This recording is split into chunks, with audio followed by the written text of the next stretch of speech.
Well, after a wild day yesterday, we're having another updated day, and I thought this is not a normal time for me to report, but um, uh, I thought it was important to talk about a lot of stuff that's going on right now that should affect the stock over the next day or two, maybe even longer range than that.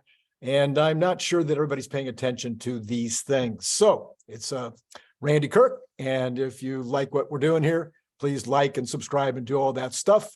Uh, Happy to have you join Patreon. Be releasing this afternoon a video that I think you'll really like. Watch out for this one. Push notify if you want to be reminded. We'll be talking about the future. We'll be talking about what is the impact of Elon Musk going to be on the future. That's what the video will be about this afternoon. I think I've spent a lot of time putting this together. I think you'll like it. Okay, so today, Shanghai announced a shutdown. I think the stock dipped a little bit early because people are like, what? Oh no, does that mean there's no demand in China? No, I don't think that has anything to do with demand. Well, in fact, I'm 99.9% certain it has nothing to do with demand in China. I'm about almost as certain that this is the Highlander. They are switching over. That's why they said they're doing it. So the shutdown is only the Model 3 that they're shutting down for. And the Highlander is, of course, the Model 3. And it's a 2-week shutdown. So it sounds like a conversion of the line to upgrade it to the Highlander. So interesting, though, that it's taking place at exactly the same time that it would allow the production of the Highlander to start coming off the line at about the same time as the March 1 meeting. So I don't know, coincidence? Could be. But anyway, then the market started up again. It rebounded. I'm not talking about the overall market. I'm talking about Tesla, which is completely disconnected from the macro. Not completely, pretty much disconnected from the macro for the last few weeks. So up this morning, glad to see it, exciting. Now it's bouncing against the same levels it hit last week, and it might have trouble breaking through.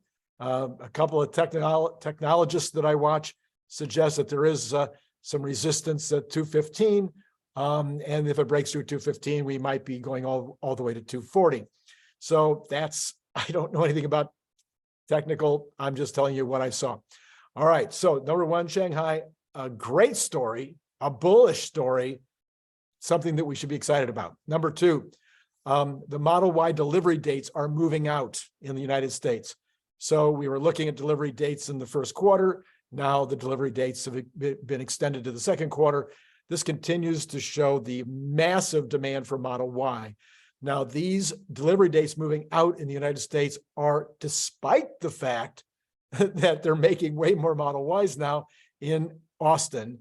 And so we're increasing the amount of availability, and at the same time, the potential dates are moving out.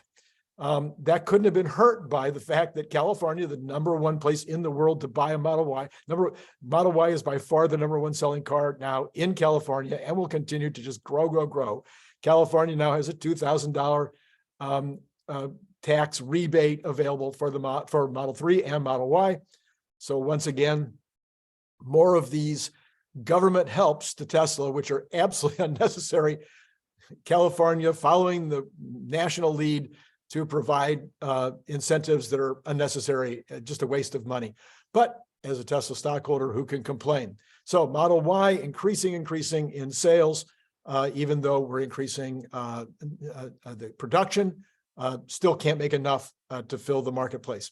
So watch for additional price increases as that is now taking place. Another huge thing that I think has been affecting the stock all last week, possibly the reason, maybe even a major reason why the stock is going against the market and fighting the market, is that a number of whales, major investors, not necessarily institutional investors, don't know that too much about that, but major individual investors. Unfortunately, George Soros is one of them. It doesn't make me happy that George Soros is a major investor in Tesla, but he's a major investor in Tesla, so it's driving the stock up. If George Soros wants to help make me a little bit more money, I guess I can't complain about that. Anyway, but George Soros is just one. There's been other individuals and other groups that have announced positions. They started in the fourth quarter. Oh, really? I wonder why they were buying in the fourth quarter. Were you buying in the fourth quarter? I mean, it was so obvious. I was buying in the fourth quarter. It was like, it was the most ridiculous valuation in the stock market I think maybe I've ever seen, when the stock was down around 101, 120, 130. In fact, quite frankly, at 212 right now, it's still ridiculously undervalued. Okay, so there's also been a number of upgrades, and in particular, Barclays began coverage, and they began coverage with a price per share in the, much higher than it is currently on the market. So that was, I think, also a stimulus yesterday. What about the retail sales numbers this morning? They were not that far off of expectations, a little higher than a lot of people were expecting. And to me, it's like, duh, why would anybody have thought there wouldn't be increasing retail sales? Everybody's working. They're getting good hours. They're getting better pay. People are spending money. They've got money to spend. They're spending money. I wasn't surprised at all by retail sales. I have completely given up on the idea of a recession. I mentioned this the other day. I think there's no recession coming. I think the Fed may have to give up on the recession. I guess they won't give up if we continue to have 4% inflation. They won't give up until it's 2% inflation. But I'm not sure that they have any way to knock down these employment numbers. Even though unemployment is at 3.4, we still have 1.9 positions for every one person looking. So you could raise the rates and raise the rates. How far are they going to raise them in order to get that even to the point where there are more people looking than there are jobs available? I don't see it. I don't see where it's going to happen. So for those of you who are worried about technology destroying jobs, we've had technology destroying jobs my entire life, and then my entire dad's life and my grandfather's life. We've been destroying farmers. We've been destroying factory workers. We've been destroying retail clerks. We've been destroying secretaries. All these jobs used to be the #1 jobs in the world or in the United States, and those jobs are all gone now, and yet we continue to have 3.4% unemployment. Not to worry about being able to provide jobs in the future, but for now, I don't know how we get a recession. I just don't understand. I can't see it.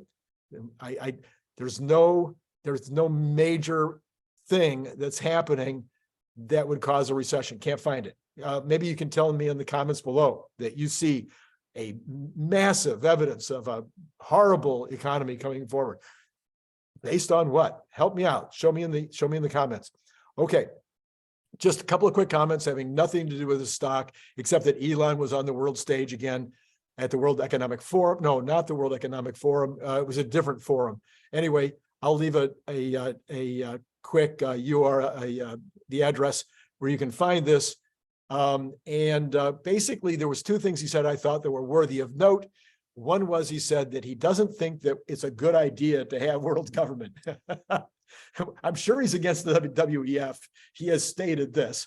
In this particular group that he was speaking in front of, I'm not sure he was trying to put them down, although the gentleman who was running the conference and interviewing Elon was a little offended by Elon's statement, but he was saying, look, we don't want a unified world government. And his comment was interesting. I hadn't ever thought of this before. I think it's worthy of consideration, and I'd love to hear your thoughts on it.